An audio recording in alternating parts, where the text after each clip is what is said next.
चला जाओ class 11 physics में हम लोग पढ़ रहे हैं लेसन नंबर 4। और आज का जो टॉपिक है दो सदिशों का अदिश या बिंदु गुणनफल या बिंदु गुणनफल अंग्रेजी में कहते हैं scalar or dot product of two vector. तो देखिए आपको एक चीज़ रहेगा, पहले इसके बारे में आपसे कोई पूछे तो क्या कहेंगे। देखिए दो सदिश होगा यानी वेक्टर है। अच्छा सदिश को अंग्रेजी में क्या कहते हैं? वेक्टर। दो वेक्टरों का अदिश पूछे या बिंदु गुणनफल पूछे। बिंदु को अंग्रेजी में डॉट कहते हैं और गुणनफल को प्रोडक्ट कहते हैं। तो जब भी या सिंपल सी बात पूछे कि दो सदिशों का अदिश गुणनफल बताइए, तो अच्छा मैं आपको कहूँ कि पहले मान कर कुछ बात बताते हैं आपको। पहले कुछ बात बताते। मान लो कि हमारे पास इस तरीके से एक वेक्टर ए है और एक वेक्टर बी है और यहाँ पर कोण थीटा बन रहा है या फाई बन रहा है, थीटा ही माना। तो अगर कोई पूछे कि माना कि यहाँ पर लिखे हैं, माना कि दो वेक्टर कौन है, एक ए और बी है, ए और बी है तथा इनके बीच का कोण थीटा है। इनका बीच का कोण क्या है? थीटा है। हमारे पास दो वेक्टर हैं, कौन कौन? एक ए है और एक क्या है? बी है। और इनके बीच का कोण क्या है? थीटा। चलो मान लो। अब करना क्या है जरा आपको हम बताते हैं। पहले आप कहेंगे वेक्टर ए का परिमाण कितना हो जाएगा? ए हो। या तो ये लिख सकते हैं या माड में हम लोग इसको ये लिख सकते हैं। कल आपको हम पढ़ाए थे कि परिमाण जब भी कहेगा या तो खाली ये लिखो या तो माड में ये लिखो। वेक्टर ये पढ़ेंगे, इसका कोई परिमाण माने मान पूछेगा आप या तो ये लिखेंगे नहीं तो माड में। वेक्टर बी का जो परिमाण होगा बी या तो बी होगा या माड में। तो यहाँ से देखो vector A into vector B बराबर ए बी कॉस थीटा। बराबर vector A into vector B बराबर ए बी कॉस थीटा। तो देखो ये थीटा इसलिए क्योंकि यहाँ पर कोण बन रहा है, इसलिए हम लोग थीटा की यहाँ पर बात करें। तो आपसे कोई पूछेगा दो वेक्टरों का अदिश गुणनफल, तो कहेंगे कि दो वेक्टरों का अदिश गुणनफल सुनते रहना। इन वेक्टरों के परिमाण तथा उनके बीच बने कोण के, थीटा कोण कहते हैं ना, कोण के आकाश को कहते हैं कोजया के गुणनफल के बराबर होता है। क्या कहेंगे कि दो वेक्टरों का अदिश गुणनफल उन वेक्टरों के परिमाणों तथा उनके बीच बने कोण के कोजया के, आकाश का मतलब होता है कोजया के, यहाँ पर गुणा लिखी है गुणनफल के बराबर होता है। याद हुआ? क्या कहोगे? दो वेक्टरों का अदिश गुणनफल इनके परिमाण तथा इनके बीच बने कोण के कोजया के गुणनफल के बराबर होता है। लिख लो, देखो दो वेक्टरों का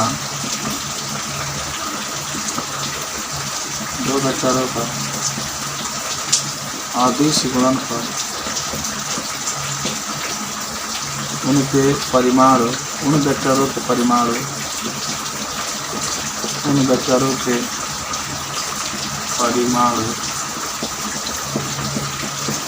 तथा उनके बीच बने कोण के कोजया के गुणनफल के बराबर होता है। गुणनफल के बराबर। ठीक से लिखिए, ठीक से। जब किसी भी सूत्र में cos थीटा आ जाए तो वह दो सदिशों का अदिश गुणनफल बताता है।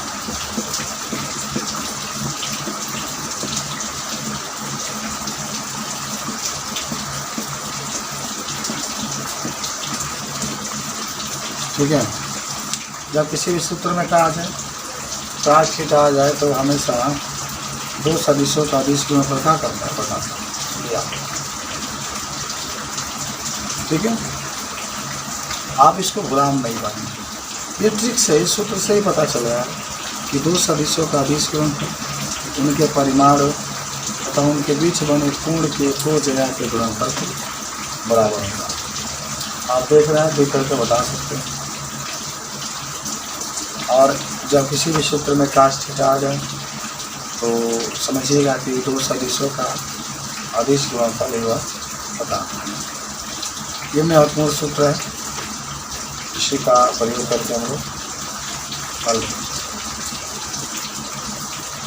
अब देखिए कौन कौन से सूत्र, आप कौन कौन से उदाहरण बता सकते हैं। मिटा रहे ऊपर, अब दो सदिशों का अदिश के उदाहरण में क्या क्या बता सकते हैं। पहला बता सकते हैं W बराबर F into S cos theta. दूसरा बता सकते हैं 5B बराबर B इंटू ए cos थीटा। चुंबकीय फ्लक्स होता है, क्या होता है, चुंबकीय फ्लक्स। ऐसा कह सकते हैं I बराबर J गुणे ए। धारा घनत्व, धारा है क्षेत्रफल।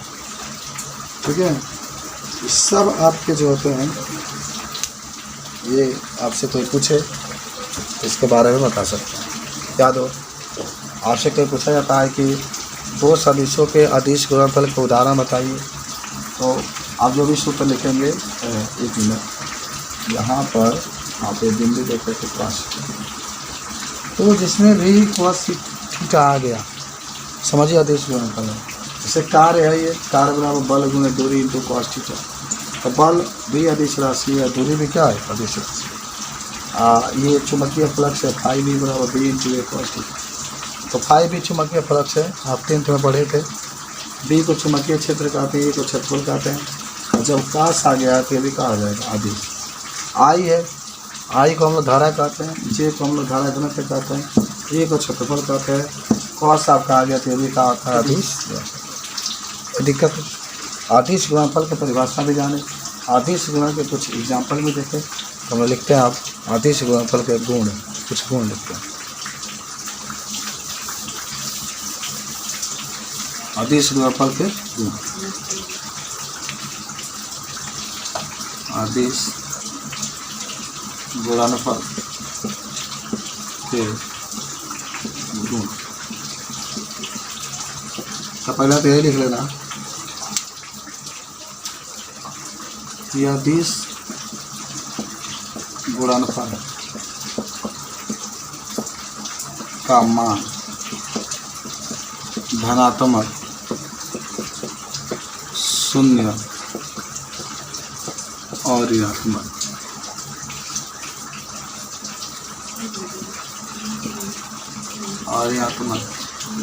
तीनों होता है। मान अदिश गुणनफल का अगर गुण में पहला, कि अदिश गुणनफल का मान धनात्मक, शून्य और ऋणात्मक। आपके पास सूत्र का है बाबू, सूत्र है vector A into vector B बराबर ए बी cos थीटा, है ना। हम थीटा का मान चाहे डाले 0 ले, 30 ले, 45 ले, 60 ले, इन सभी के लिए इसका मान धनात्मक हो। क्या होगा, धनात्मक, मान धनात्मक होगा। जहाँ देखो ना, vector A into vector B, एक बार थीटा की जगह पर 0 ही रख लो, 0 रख कर देख लो, cos 0। तो cos 0 का मान कितना होता है? तो ये कहा गया ना धनात्मक हो, कहा हो गया धनात्मक। अब सुनो, ये ए नंबर में, बी नंबर में अगर थीटा का मान 90 डिग्री ले लें, केवल कितना ले लें 90 डिग्री, तो इसका मान कहाँ आ जाता है? 0। 90 ले लो या 180 ले लोगे कभी, खैर थीटा का मान तो 90 रखो। तो vector A into vector B बराबर ए बी कॉस 90। और कॉस 90 का मान कितना हो गया? 0। तो ए बी कॉस 90 का मान 0, और टोटल कितना हो गया? 0। सी ले लो थीटा का मान, अब 120 ले लो, 150 ले लो, 180 ले लो, इन सभी में ठीक देखना इसका मान ऋणात्मक आएगा।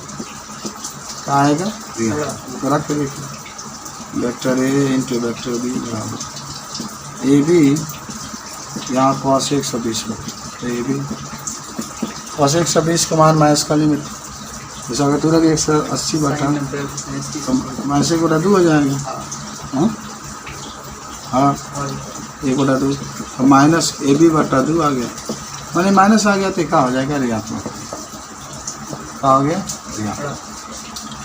तो पहला तो गुण हम लोगों ने यही जाना कि जो अदिश गुणनफल होता है उसका मान क्या क्या हो सकता है? धनात्मक हो सकता है, ऋणात्मक हो सकता है, शून्य हो सकता है।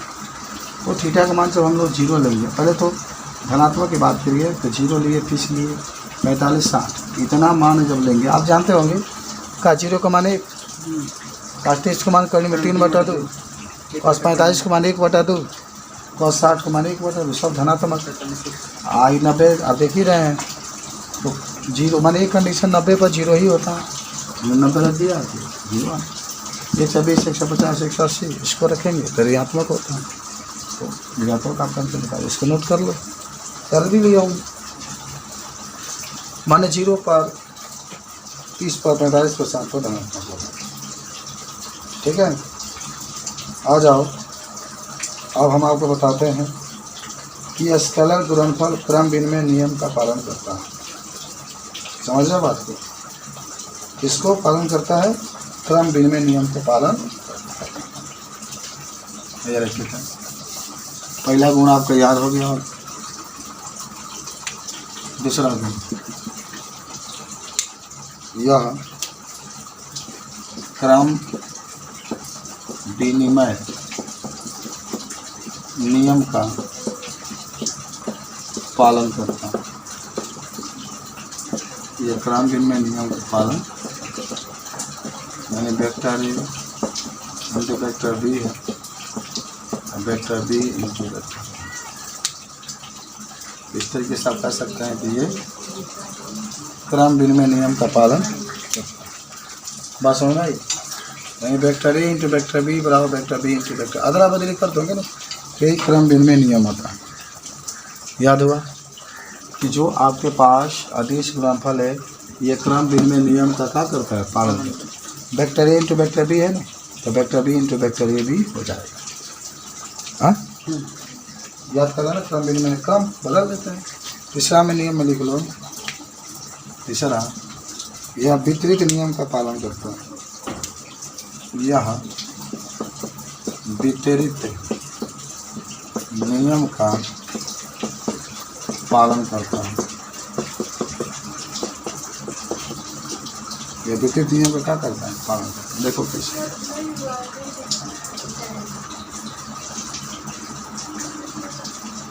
चलो बाद में लिखा, मैं नहीं उठाता, आई लिखो, छोड़ो। ये विपरीत नियम का पालन करता है।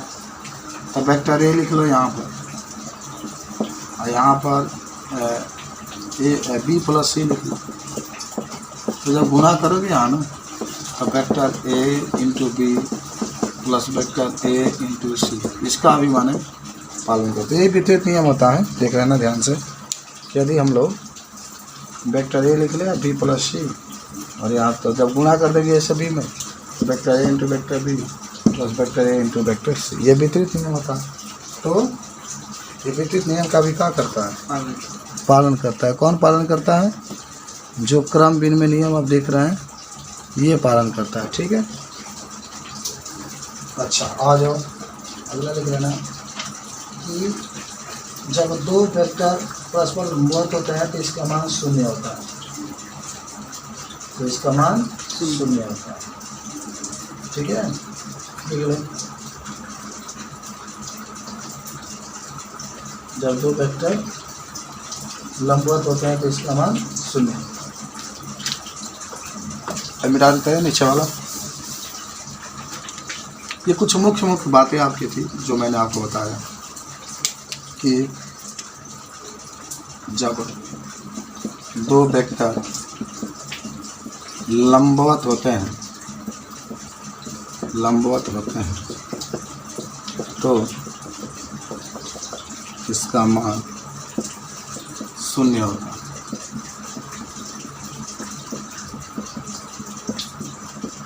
जैसे लंबवत का मतलब क्या होगा, थीटा का मान 90 डिग्री, और आपके पास सूत्र जो होता है vector A into vector B बराबर ए बी कॉस 90 लिखी, और कॉस 90 का मान 0, तो ए बी गुणे 0 पूरा आ गया 0।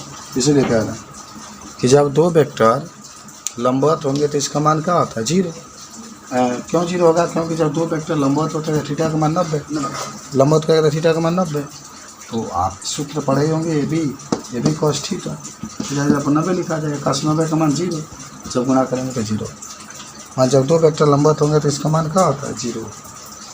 अब सुनो 5 नंबर लिख लेते हैं। 5 नंबर कि जब दो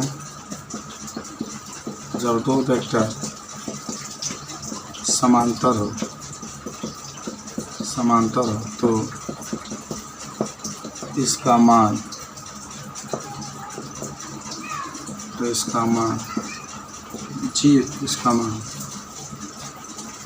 धनात्मक और ऋणात्मक, धनात्मक हो सकता है, ऋणात्मक और ऋणात्मक।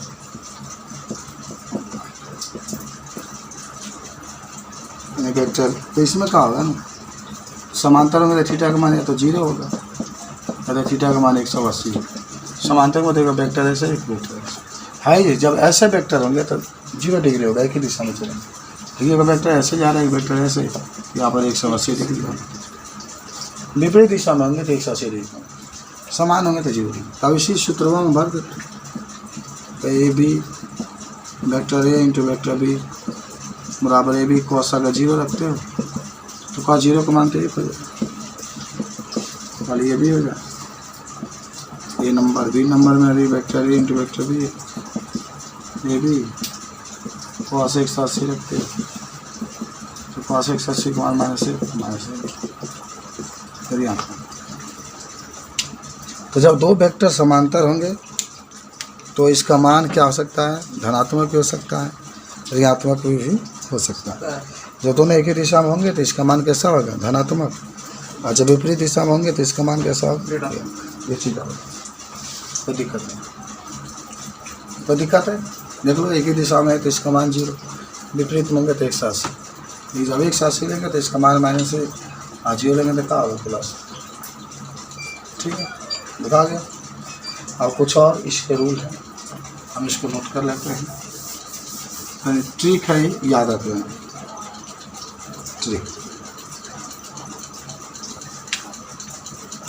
ट्रिक ये है कि जब आई रहेगा तो इसका मान 1, कितना होगा 1।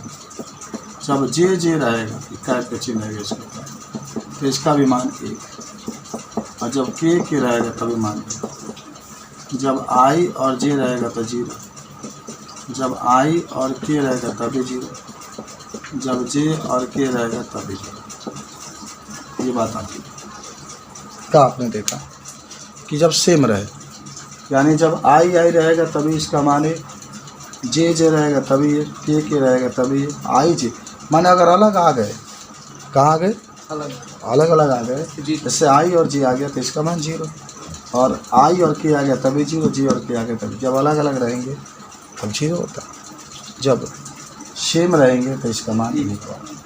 इसलिए तो नोट पॉइंट में के लिए, इसलिए नोट में लिख रहा हूँ, इसलिए गुणा हमेशा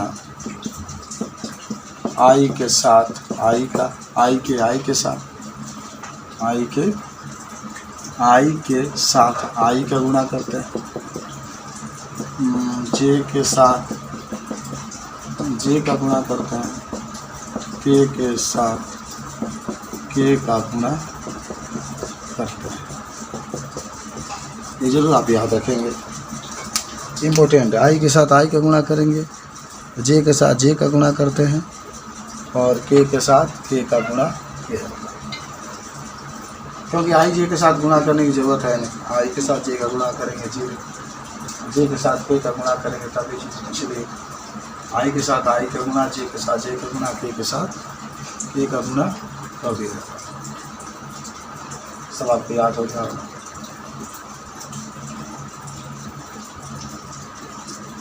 तो ये दो सदिशों का आदेश गुणनफल है, ये याद रखेंगे। आई होगा सेम पे एक, जे रहेगा तभी एक, के रहेगा तभी एक, लेकिन अगर अलग अलग रहेगा तो जी आप कुछ उदाहरण मिटा है सर ऊपर लिख लिए। ठीक है, देखिए उदाहरण में का आप लिख सकते हैं।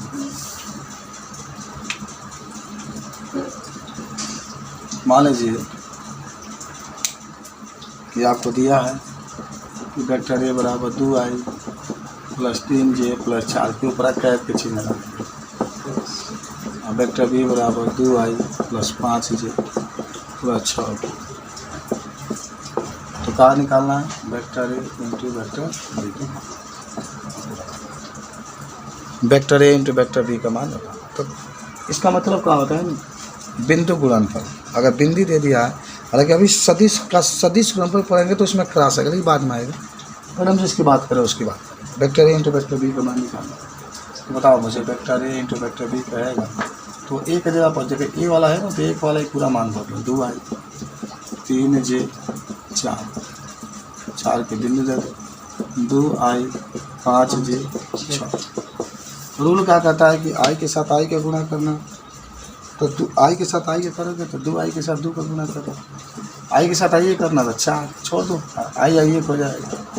3 से गुणा 5 में करोगे 15, छोड़ दो। 4 का गुणा 6 में करोगे 24, जोड़ दो। 5 4 9 4 13, 2 1 3 3 1 4 43। समझे? मन रूल क्या कहता है इसका कि आई के साथ आई का गुणा करो, जे के साथ जे का गुणा करो, के साथ के का, बाकी क्या करोगे? मान लो इसका गुणा आप आई से गुणा जे में करेंगे तो 0 ही हो जाएगा। आई जे आएगा तो 0, 5 में 10 तो होगा, लेकिन 0 से गुणा करेंगे तो तब 0। तो आपको सवाल दे रहे हैं और सवाल लगा कर ले सकते हैं। निम्नलिखित का आदेश गुणनफल बताइए।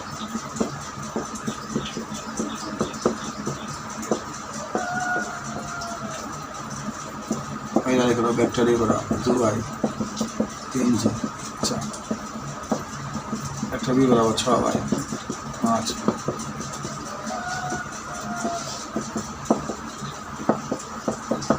ये सब आपको लग जाएगा।